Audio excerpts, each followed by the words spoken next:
സ്നേഹം, ദിവ്യസ്നേഹം, സ്നേഹം, ദിവ്യസ്നേഹം. എൻ്റെ ശരീരത്തിൽ രോഗമുണ്ട്.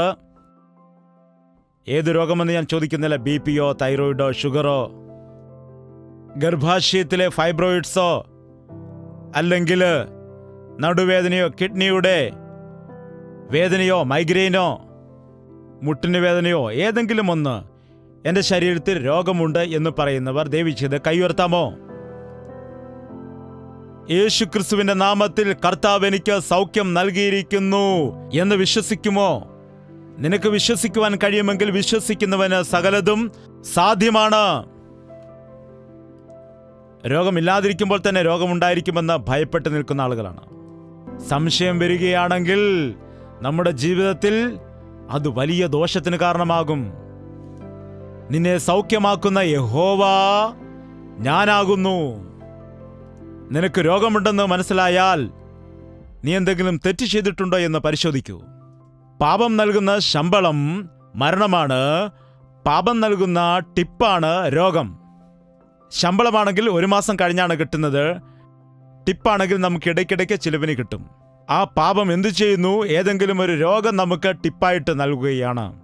നിങ്ങളുടെ പാപം നിങ്ങൾ ഏറ്റുപറയുകയാണെങ്കിൽ നിങ്ങളുടെ പാപങ്ങളെ ക്ഷമിച്ച് നിങ്ങളെ സകല അനീതിയിൽ നിന്ന് വിടുവിക്കുവാൻ തക്കവണ്ണം അവൻ നീതിമാനും വിശ്വസ്തനുമാകുന്നു. ഏത് ഭയമാണ് നിന്നെ വേട്ടയാടിക്കൊണ്ടിരിക്കുന്നത്? മനുഷ്യരെക്കുറിച്ചുള്ള ഭയമാണോ? സാമ്പത്തിക ബുദ്ധിമുട്ട് കൊണ്ടുള്ള ഭയം? രോഗങ്ങളെ കൊണ്ടുള്ള ഭയം? എന്താണ്? ഏതെങ്കിലും ഒരു ഭയത്താൽ എല്ലാ മനുഷ്യരും നിരാശപ്പെട്ടു പോകുന്നു. അതുകൊണ്ടാണ് കർത്താവ് പറയുന്നത്, ഭയപ്പെടേണ്ട, ഭയപ്പെടേണ്ട, ഭയപ്പെടേണ്ട. ഇസ്രായേൽ മക്കൾ ദൈവത്താൽ അനുഗ്രഹിക്കപ്പെട്ട ജനമാണ്. എന്നാൽ അവർ ദൈവത്തെ മറന്നുപോയിട്ട് മിസ്രൈമി രാജ്യത്തിന് അടിമകളായി തീരാനിടയായി. 400 വർഷങ്ങൾ അടിമകളായി അവർ കഷ്ടപ്പെടാനിടയായി.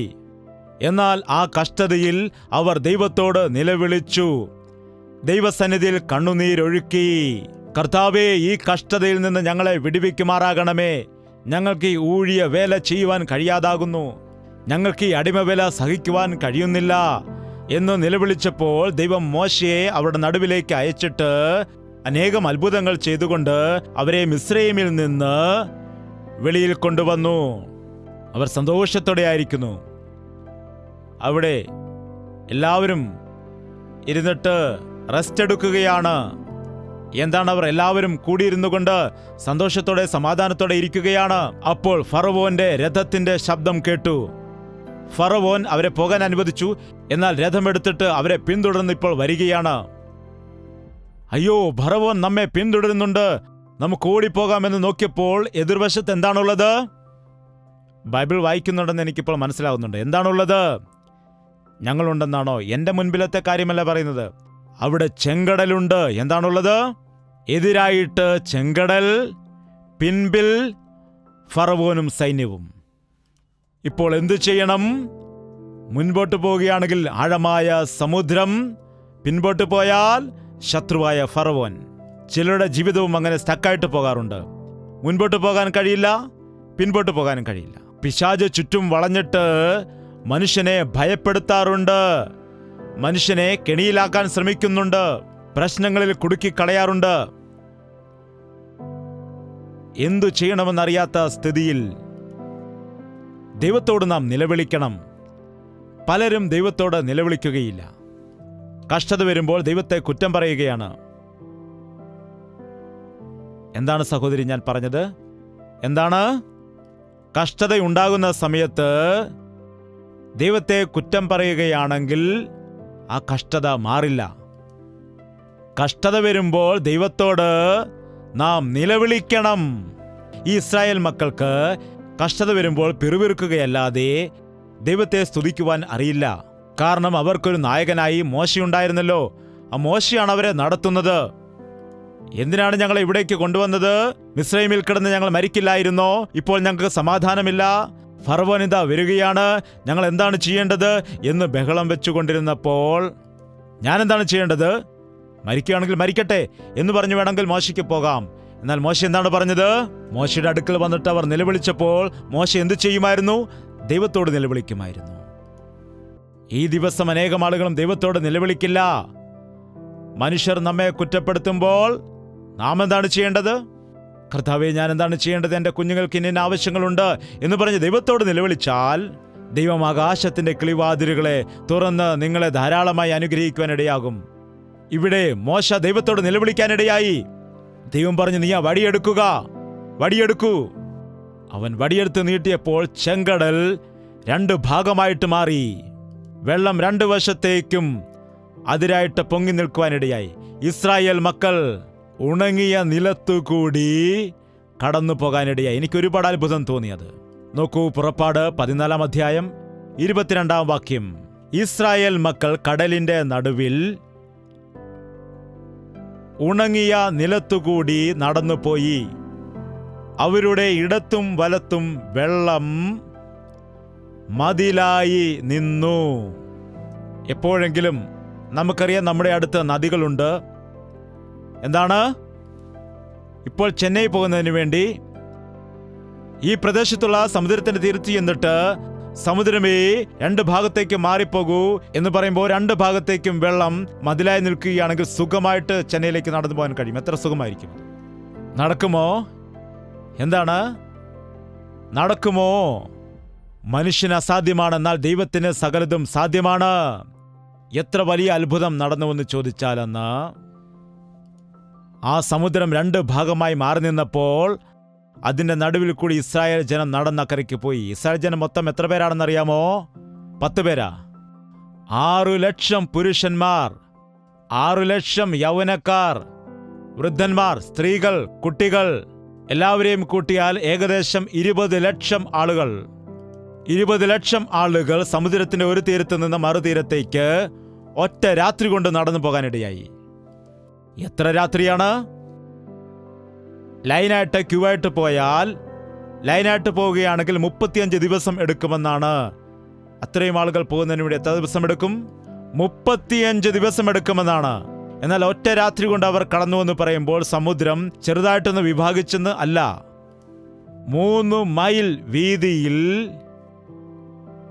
വഴി കൊടുത്തു. ഒരു വശത്ത് വെള്ളം നിൽക്കുന്നു, മറുവശത്തും വെള്ളം നിൽക്കുന്നു. മധ്യയിൽ സമുദ്രം 3 മൈൽ വീതിയിൽ വഴി ഉണ്ടാക്കിയിരിക്കുകയാണ്. ഒരു ലൈനിൽ 5000 ആളുകൾ വെച്ച് 20 ലക്ഷം ആളുകൾ നേരം വെളുത്തപ്പോഴേക്കും ഒരു വശത്ത് നിന്ന് മറുവശത്തേക്ക് കടന്നു കഴിഞ്ഞു. എത്ര അത്ഭുതകരമായ കാര്യമാണ്! ഇതിന് എന്താണ് പറയുന്നത്? 20 ലക്ഷം ആളുകൾ. സമുദ്രത്തിലെ വെള്ളം വിഭാഗിക്കപ്പെട്ടു. അതിൽ ചെളിയുണ്ട്, ഒരുപാട് മാലിന്യമുണ്ട്, നനഞ്ഞു കുതിർന്നു കിടക്കുകയാണ്. എന്നാൽ അവർ എങ്ങനെയാണ് നടന്നുപോയത്? ഉണങ്ങിയ നിലത്തുകൂടിയാണ് നടന്നത്. ഇപ്പൊ നോക്കൂ, ആ ദൈവവും നമ്മുടെ ദൈവവും ഒരുവനാണോ? പറയൂ, ആ ദൈവവും നമ്മുടെ ദൈവവും ഒരുവൻ തന്നെയാണോ? അങ്ങനെയുള്ള അത്ഭുത കാര്യങ്ങൾ നമ്മുടെ ജീവിതത്തിലും അവന് ചെയ്യാൻ കഴിയുമോ? അവൻ ചെയ്യുമെന്ന് ഇന്നത്തെ മീറ്റിംഗിൽ നമുക്ക് മനസ്സിലാക്കാൻ കഴിഞ്ഞു. നാം അതൊരിക്കലും മറക്കരുത്. നാം നന്ദിയുള്ളവരായിരിക്കണം. യാദൃശ്ചികമായി സംഭവിച്ചു എന്ന് വിചാരിക്കരുത്. അവനോട് നിലവിളിച്ചതായ സമയത്ത് അവൻ അത്ഭുതങ്ങൾ സംഭവിപ്പിച്ചു.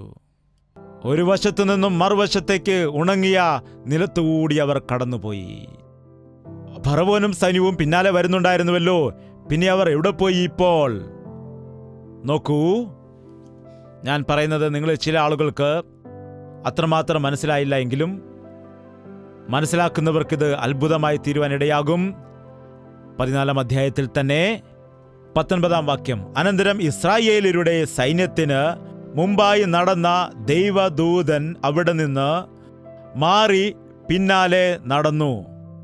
മേഘസ്തംഭവും അവരുടെ മുമ്പിൽ നിന്ന് മാറി അവരുടെ പിമ്പിൽ പോയി നിന്നു. രാത്രി മുഴുവനും മിസ്രയീമ്യരുടെ സൈന്യവും ഇസ്രായേലുടെ സൈന്യവും തമ്മിൽ അടുക്കാതെ വണ്ണം അത് അവരുടെ മധ്യേ വന്നു.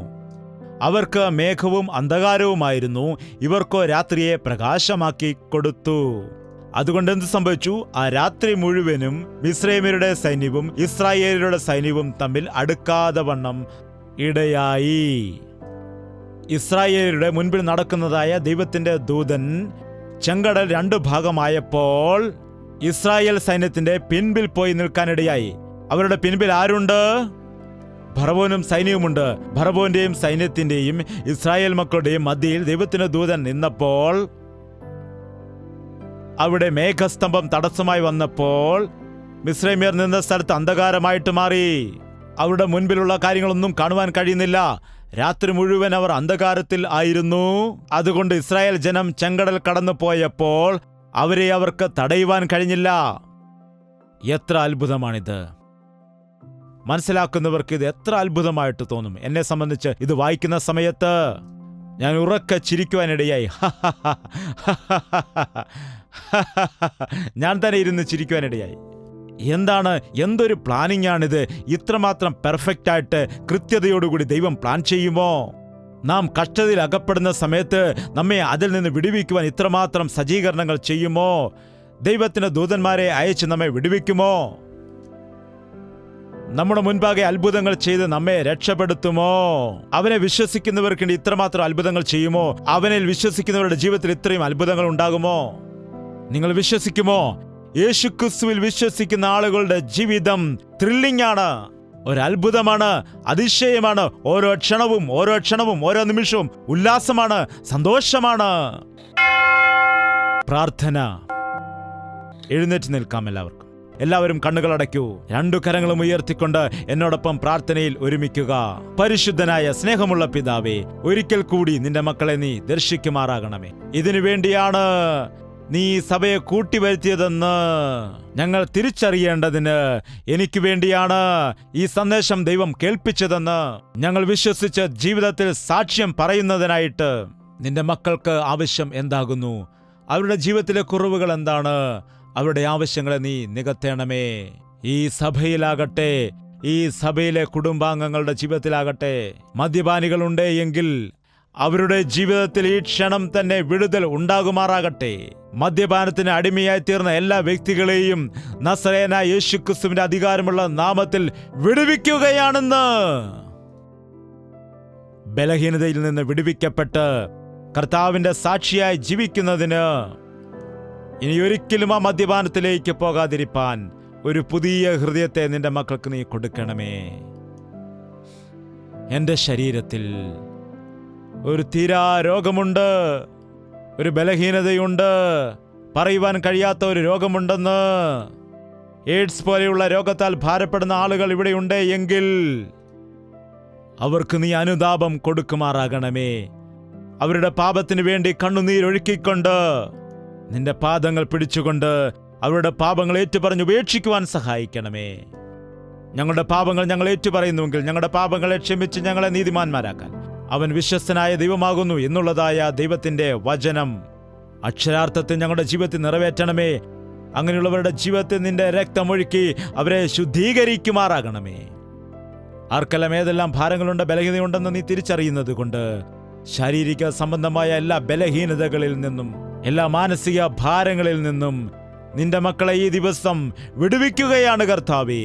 നീ ഏറ്റ അടിപ്പിണരുകളാൽ ഉള്ളതായ സൗഖ്യം ഞങ്ങൾക്ക് നൽകണമേ അപ്പ. നിന്നെ സൗഖ്യമാക്കുന്ന യഹോവ ഞാനാണ് എന്ന വചനം ഞങ്ങളുടെ ഹൃദയത്തിൽ പതിപ്പിക്കുവാൻ ഞങ്ങളെ സഹായിക്കണമേ. കടഭാരത്തെക്കുറിച്ചുള്ള ഭയമാണെങ്കിലും, രോഗത്തെക്കുറിച്ചുള്ള ഭയമാണെങ്കിലും, മക്കളുടെ വിവാഹത്തെക്കുറിച്ചുള്ള ടെൻഷനാണെങ്കിലും, അതുപോലെ ഏതെല്ലാം ഭാരത്താലായിരിക്കുന്ന വ്യക്തികളാണ് ഇവിടെ ഉള്ളത്, നിങ്ങൾ ഭയപ്പെടേണ്ട, യുദ്ധം യഹോവയ്ക്കുള്ളതാകുന്നു എന്ന വചനം ഞങ്ങളുടെ ജീവിതത്തിൽ നിറവേറുവാൻ ഞങ്ങളെ സഹായിക്കണമേ. നിനക്ക് വേണ്ടി യഹോവ യുദ്ധം ചെയ്യും എന്ന വചനം ഞങ്ങളിൽ ഉള്ളവൻ ലോകത്തിൽ ഉള്ളവനേക്കാൾ വലിയവനാണ് എന്ന് മനസ്സിലാക്കുവാൻ സഹായിക്കണമേ. നീ അത്ഭുതങ്ങൾ ചെയ്യുന്ന ദൈവമാണെന്ന് ഒരിക്കൽ കൂടി ഞങ്ങളുടെ ജീവിതത്തിൽ നീ തെളിയിച്ചു തന്നതായ ദൈവമേ, ഞങ്ങളുടെ ജീവിതങ്ങളിൽ ഇന്നു മുതൽ അത്ഭുത കാര്യങ്ങൾ നടക്കുവാൻ ദൈവമേ നീ സഹായിക്കണമേ. എന്റെ കർത്താവ് എന്നോടൊപ്പം ഉണ്ട് എന്ന ധൈര്യത്തോടു കൂടി, എന്റെ ദൈവം എന്റെ പ്രാർത്ഥന കേട്ടു എന്ന വിശ്വാസത്തോടു കൂടി ഞങ്ങളുടെ ഭവനങ്ങളിലേക്ക് തിരികെ പോകാൻ സഹായിക്കണമെന്ന് യേശു ക്രിസ്തുവിന്റെ നാമത്തിൽ അപേക്ഷിക്കുന്നു പിതാവേ.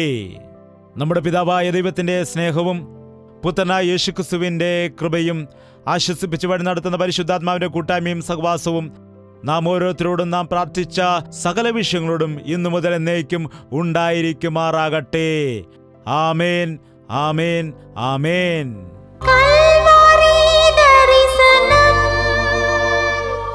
അത് നീ